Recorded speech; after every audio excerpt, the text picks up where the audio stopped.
경복궁 담장 훼손 사건 그 초해성에서 복구 작업을 이끈 스팀 세척이나 이런 걸로 중화시키는 작업을 해야 되는데 기온이 낮아지면서 조금 어려움이 있어서 문화재 보존 과학자 정소영 과장님이십니다. 아유 안녕하세요. 반갑습니다. 안녕하세요. 처음 뵙겠습니다. 반갑습니다. 안녕하세요.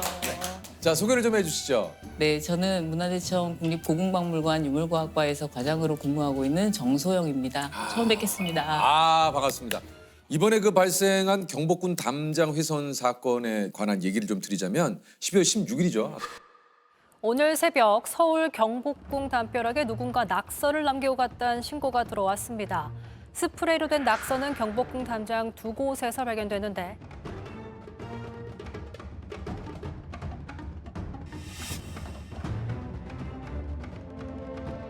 사실 이 소식을 듣고 뭐 진짜 저를 비롯한 뭐 많은 우리 또 국민 여러분들도 그렇고 많이들 진짜 놀라셨고 진짜 분노했는데 좀 그 이 얘기를 접하신 때가 언제였습니까? 제가 12월 16일 아침 한 8시쯤에 사실은 연락을 받았는데요. 이게 주말 아침에 일어난 일이다 보니까 그러네요. 네, 사실 제가 자다가 갑자기 이제 문자를 받고 전화를 받은 상황이라 사실 이게 무슨 일인지도 잘 모르는 상황에서 그렇죠. 영춘문 담장에 낙서가 된 사진하고 사실 이걸 제거할 수 있냐 정말 간단하게 이렇게만 문의를 주시더라고요. 그래서 그때 이제 부랴부랴 사실 제가 집이 지금 세종시에 살고 있는데 네, 주말에 이제 다시 서울로 급하게 올라오게 됐습니다. 네. 아니 그 막상 현장에 가보니까 좀 어떠셨나요? 이렇게 규모라든가 이게 굉장히 그 뉴스로 보기에는 네. 광범위했던 것 같은데. 일단 영춘문 주변 담장의 대략 낙서가 좌우 나누어서 한 9m 정도였고요. 네, 저희 그 고궁박물관 쪽문 주변에는 대략 24m에서 25m 정도가 사실은 낙서로 도배가 되어 있었는데 처음에는 정말 이게 무슨 일인가 싶어서 좀 당황하기도 했고 그러니까요. 이걸 어떻게 지우지? 그리고 날씨가 또 너무 추워지다 보니까 사실 저희 입장에서는 작업이 저희 뜻대로 되지 않을까 봐 그게 또 굉장히 걱정스러운 부분이었습니다. 이게 참 그 낙서 내용도 이게 그 불법 영상 공유 사이트를 이거를 그 낙서를 했다라는 게 더욱더 이게 참 그 많은 분들의 공분을 샀어요. 이거 저 현장을 보고 진짜 너무 참담하지 않으셨습니까? 네, 사실 저는 그 낙서가 되어 있는 그 내용이 정확하게 무슨 내용인지도 모르고 있었는데 네. 이제 그게 그런 사이트라는 걸 알게 돼서는 사실 더 황당하고 더 화가 나는 그런 상황이었습니다. 이 훼손 규모가 너무 크다 보니까 복구 전담팀이 꾸려졌다고 그래요. 네, 그렇습니다. 예, 두 분이 이제 직접 그 이제 훼손된 그 우리 문화재를 이제 복구를 현장에서 하신 거잖아요. 예, 현장에서 좀 해보시면서 좀 어떠셨습니까? 저희가 그 석조 관련된 처리를 많이 하고는 있었지만 네. 이런 케이스처럼 너무 어처구니 없는 상황에서 저희가 일을 해야 되는 상황 그리고 이게 짧은 시간 안에 저희가 처리를 해야 되는 스프레이 페인트 특성상 좀 빠른 시간에 작업을 해야 되거든요. 근데 우리가 대전에서 장비를 챙겨서 토요일 아침 일찍 올라갔는데 가보니 너무 넓은 범위와 그러니까요. 그리고 스프레이 페인트 자체가 석재가 다 다른 데다가 이렇게 좀 칠을 해놓는 바람에 좀 조차기가 되게 까다로웠어요. 그래서 그 돌 자체가 사실 하나로 보이지만 그 작은 광물들이 모여서 사실은 만들어진 거라 그 사이사이에 공극들이 있거든요. 그 틈을 통해서 사실 안으로 스며들어가면 저희 입장에서는 제거하기가 더 어려워지는 문제가 생겨서 그래서 이제 시간과의 싸움이라고 하는 거고 최대한 빠른 시간 안에 이것들을 제거하는 게 정말 급선무다라고 생각을 했던 거예요. 근데 문화유산에 대한 손상을 최대한 없이 하면서 사실은 처리하는 방법을 그렇죠. 강구하는 게 중요했기 때문에 사실 저희는 이제 내부적으로 실험이라든지 다양한 시도들을 할 수밖에 없는 상황이었죠. 이게 그 얘기를 들어보니까 이것을 지울 수 있는 여러 가지 방법이 또 있다고 해요. 그 뉴스에서도 봤는데 뭐 레이저로 이렇게 또 뭐 하기도 하고. 이번 경복궁 담장에 대한 낙서 제거 작업을 할 때 제일 사례로 많이 참고했던 게 사실 2007년에 있었던 서울 삼전도비의 낙서 사례였는데요. 앞뒤로 철거라는 글자하고 370을 이제 붉은색 스프레이로 낙서한 사건이었거든요. 삼전도비 낙서를 제거할 때 사실 화학약품으로 제거를 했습니다. 그게 이제 그 표면의 손상을 최대한 적게 주면서 깨끗하게 지워낼 수 있는 방법이라 화학적인 방법을 제일 많이 사용을 하는데요. 그래서 이번에 저희도 처음 작업을 시작할 때 화학적인 방법을 먼저 적용을 했는데 생각보다 날씨가 너무 추우니까 이 화학약품이 제대로 화학 반응을 일으키지 못해서 효과가 생각보다 그렇게 나오지 않더라고요. 아, 이게 또 기온하고 좀 그 연관이 있군요. 그렇죠. 네, 이제 온도가 어느 정도 되어야 사실은 화학 반응이 잘 일어나고 그러면서 이제 이 오염물질을 흡착시켜서 사실은 빼낼 수 있는데 그게 제대로 잘 안 되다 보니까 저희 입장에서는 무조건 화학적인 방법만 고집할 수는 없어서 이제 그 다음부터 물리적인 방법도 사용을 하게 된 거고요. 그게 말씀해 주셨던 이제 뭐 레이저 세척이라든지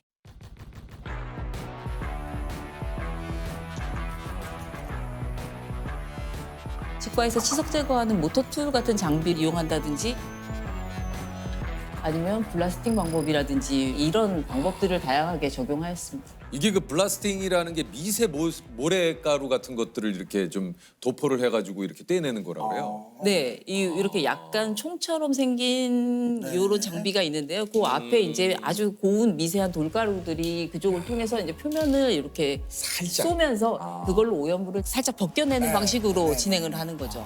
이게 아까도 얘기 드렸습니다만 요즘 또 한파 뭐 한동안 또 뭐 굉장히 또 기온이 한 뭐 영하 20도 정도로 떨어져서 작업하시는데도 진짜 방한복을 껴입고 하더라도 이게 직접 손으로 하시는 게 손이 진짜 시렸을 것 같아요. 날이 추워서 정말로 손발이 그렇죠. 핑거 걸어서 저희가 이제 아침 9시 정도부터 해 떨어질 때까지 계속 일을 했는데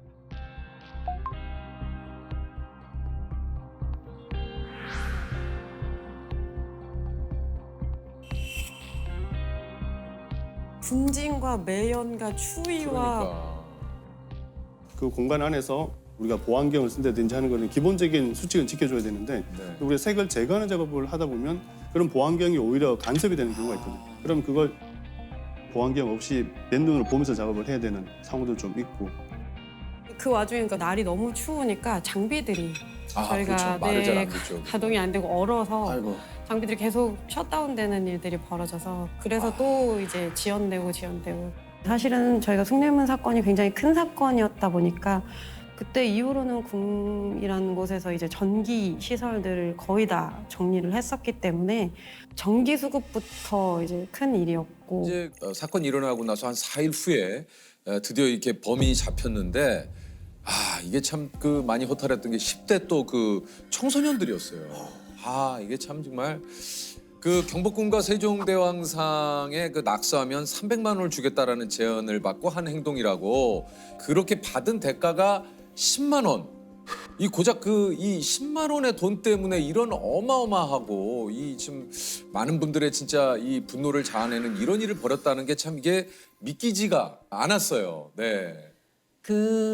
이 친구들이 잡혔을 때 사실 저희가 제일 추운 날 작업을 하고 있었는데 그 얘기를 듣고 너무 허무하고 허탈해서 사실은 조금 기운이 많이 빠졌던 것도 사실이고요. 네. 한편으로는 고작 그 돈 때문에 사실 이런 일을 벌였다는 것 자체가 저희로서는 조금 상상할 수 없는 일이었기 때문에 믿기지 않는 부분도 있었습니다. 이게 특히 중요한 것은 지금 이 아이들에게 범죄를 사주한 이 진짜 주범이 아직 지금 잡히지가 않았어요. 이게 좀 빠른 시일 내에 이 진짜 주범이 빨리 좀 검거되기를 진짜 바랍니다. 임군은 텔레그램으로 낙서를 하면 300만 원을 주겠다는 이 팀장의 제안을 받고 범행했다고 진술했습니다. 특히 이 팀장이 스프레이로 하라며 낙서 도구까지 지정한 것으로 파악됐습니다. 5만 원씩 두 차례 주며 교통비와 함께 스프레이를 사는데 쓰라고 했다는 겁니다. 현재 벽 깊숙이 스며든 스프레이 때문에 복구에 더욱 어려움을 겪고 있습니다. 경찰은 이 팀장이 지우기 어렵게 스프레이를 택한 걸로 의심하고 있습니다. 범인이 밝혀지고 나서 욕 진짜 많이 하셨다고 그러더라고요. 그렇습니까? 쌍욕이 절로 나오는 예, 진짜요. 상황이어가지고 욕이 계속 그거 어떻게 참을 수 있겠어요. 실제로 그 범인도 그 큰 면을 다 하는 데는 아주 금방 끝났을 거예요. 근데 그 단 몇 분의 그런 행위 때문에 저희가 2주 넘는 시간 그 많은 인력이 다 들어가서 하는 것 자체가 하면서도 잡히기만 해봐라. 근데 잡혔는데 너무 너무해. 허탈하죠. 너무 너무 허탈했었죠. 허탈해요 이게. 참. 사실 그 이후에 벌어진 추가 낙서범이 사실은 제 입장에서는 더 황당하고 더 화가 많이 나는 상황이라. 맞아요. 그 다음 날인가요? 그 또 문화재에 또 스프레이를 또 해서 이제 문화재로 훼손을 했죠. 네, 그 최초 낙서가 있었던 영추문 좌측에 저희가 이제 작업을 하느라고 사실 가림막으로 이렇게 가려놓은 상태였는데 그 가림막 바깥에 또 한 3m 정도의 낙서를 또 다시 써놨더라고요. 근데 그게 밤 10시 20분 정도였는데 그걸 보고 저희가 사실 또 이런 비슷한 일이 그 옆에서 또 벌어진다고 생각하니까 사실 저희 입장에서는 계속 기운이 빠지는 상황이죠. 정말 기운이 빠지죠. 이게 정말 그 영추문 담장에 말씀하신 대로 이제 20대 남성이 낙서를 하고 자수를 했어요. 근데 이게 이제 범인이 범행 후에 올린 글이 또 많은 분들의 이 분노를 자아냈습니다. 이게 다들 너무 심각하게 상황을 보시는 것 같아서 그저 낙서일 뿐인데요. 죄송합니다. 아니 죄송 안 해요. 전 예술을 사랑한 것뿐이에요. 제 전시회 오세요. 곧 천막 치고 마감될 거라 입장료는 공짜고요. 눈으로만 보세요. 어떻게 이런 뻔뻔하고 말도 안 되는 이야기를 많은 분들에게 보라고 쓸 수가 있습니까? 이게 정말 진짜 욕이 절로 나오네요. 근데 이해가 안 돼. 아니 정말 이해가 안 돼. 이게 전시회예요? 야, 이 사람 이게 참 정말 너무 화가 나고 황당한 상황이죠. 어쨌든 이게 문화재 낙서 피해가 이제 어제 오늘 일이 아닌 게 2014년 해인사 전각 13곳에 악령을 쫓겠다고 낙서를 또 했고요. 2017년 울주 언양읍성 성벽을 훼손해서 2,700만 원의 피해가 발생하는가 하면 또 얼마 전에 울산 문무대왕 왕비석에 낙서를 한 사건이 또 일어났다고 하는데 야, 이 일이 또 일어났어요. 의외로 정말 이런 일이 벌어질까 싶은 곳에 되게 많이 이런 낙서들을 하시더라고요.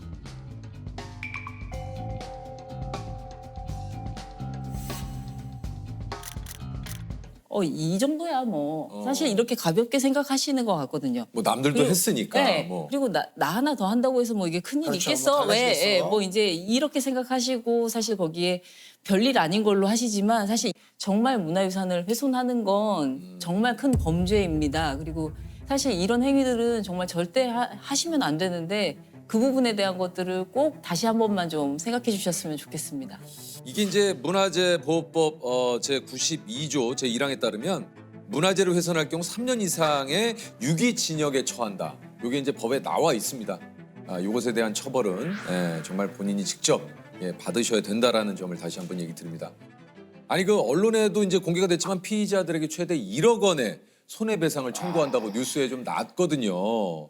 여러 가지 인건비, 장비, 뭐 들어간 비 아까도 얘기했지만 이게 비용이 필요한 일이기 때문에. 네네. 그렇죠.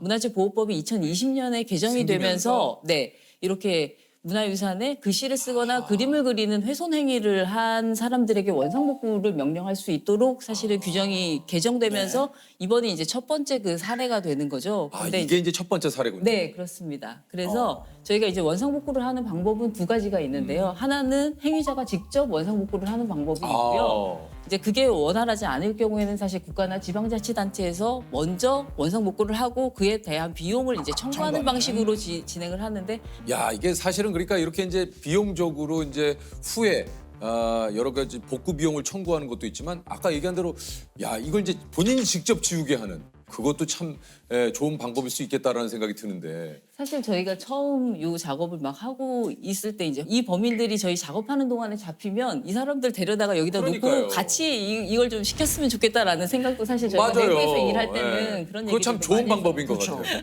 장비를 임차하는 거, 필요한 재료비 그렇죠. 이런 것들로 대략 비용이 한 다 2,150만 원 정도가 소요가 됐고 그다음에 이제 저희가 거의 인건비가 있죠. 그렇죠. 그래서 매일 한 30명 가까운 인원이 작업에 투입이 되었는데 그것들을 다 합산하니까 대략 1억 원 정도가 지금 현재까지 소요된 것 같다. 이제 이렇게 추산을 하고 있는 겁니다. 그러면 일단 이 비용 자체는 그 미성년자 친구들이니까 그 부모에게 청구가 저희가 이제 이 법률적인 부분에 대해서도 조금 검토를 했는데 16세, 17세 정도도 사실 본인이 그 비용을 이제 부담할 수 있다라고 판단을 한대요. 그래서 일단 1차적으로 당사자들에게 청구를 하고 만약에 당사자들이 그걸 이제 부담하지 못할 경우에는 이제 부모님이 이차적으로 이제 부모님께. 부모님이 대신 납부를 한다든지 뭐 이런 방식도 가능하다고 알고 있습니다. 이거 참 본인들은 이거를 참 이게 10만 원 그 받고 이 일을 벌려서 지금 1억의 손해배상을 참 뭐 그러나 어쩔 수 없죠. 예, 본인이 저지른 죄값은 본인이 치러야죠. 예. 그 낙서로 훼손됐던 경복궁 담장이 다시 좀 깨끗해졌는데 이 복구 작업은 마무리가 된 겁니까? 지금 저희가 1단계 복구 작업이 마무리된 상태고요. 네. 실제로 이 낙서 사건이 동절기에 일어나다 보니까 긴급하게 그 스프레이 물질을 제거하는 1단계 작업을 진행한 후에 봄 이후 저희가 2단계 작업을 준비하고 있습니다. 그래서 지금 현재 약 80% 정도 완료된 상태입니다.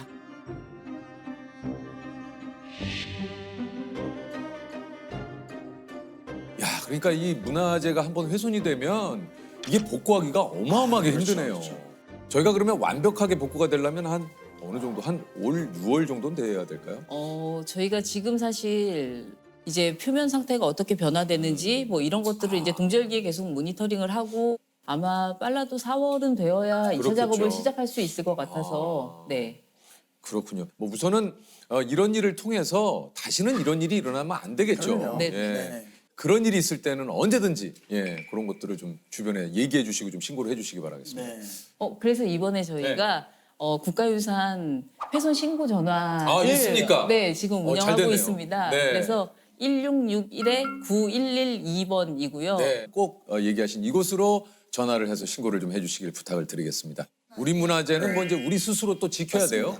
네. 부존과학자가 무슨 일을 하는 사람들이야라고 물으면 사실 저희가 가장 편하게 얘기하는 건 문화재 의사라고 설명을 많이 하거든요. 그래서 이제 지금 문화재가 어떤 상태에 있는지, 뭐가 문제인지 이걸 이제 잘 보존하기 위해서 어떤 조치를 해줘야 되는지 사실 이런 것들을 하는 과정이 병원에서 사실 의사 선생님들이 환자를 치료하는 과정하고 되게 유사하거든요. 그게 이제 대상이 사람이 아니라 문화유산인 것뿐이지.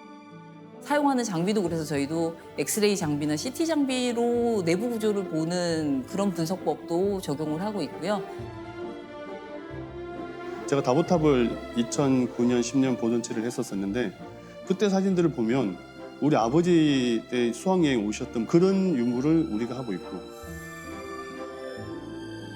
우리 역사가 이렇게 우리의 개개인의 역사가 빗대져 있는 투영되어 있는 것들이라고 봅니다. 잘 지키고 보존해서 다음 세대로 계속 이제 이것들이 이어질 수 있도록 저희가 이제 그 중간에서 지금 역할을 하는 게 아닌가 그렇게 생각합니다.